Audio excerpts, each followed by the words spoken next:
आज सकाळी कोतवाली पोलीस ठाण्याच्या हद्दीमध्ये रोडवरती रांगोळी रांगोळी काढलेली होती, त्या रांगोळीच्या वरून मुस्लिम समाजाच्या लोकांनी त्याच्यावरती आपत्ती दाखवलेली होती आणि त्यावरून एक गुन्हा नोंद केलेला होता आणि ज्यांनी रांगोळी काढलेली होती त्याच्या विरुद्ध त्याला अरेस्ट पण केलेलं होतं.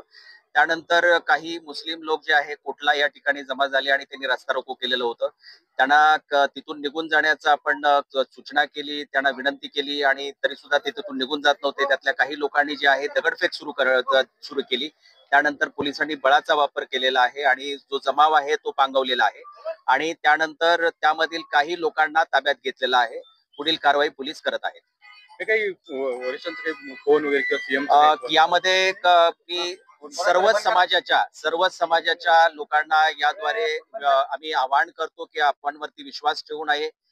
अहिल्यानगर या शहरामध्ये शांतता आहे आणि कुठलाही म्हणजे आता सध्या जी आहे तर ती शांतता आहे. आपण अफवांवरती विश्वास ठेवू नये आणि जे समाजकंटक जे दगड मारणारे होते किंवा जे कायदा सुव्यवस्था बिघडवणारे होते त्यांना आम्ही ताब्यात घेण्यात आलेला आहे.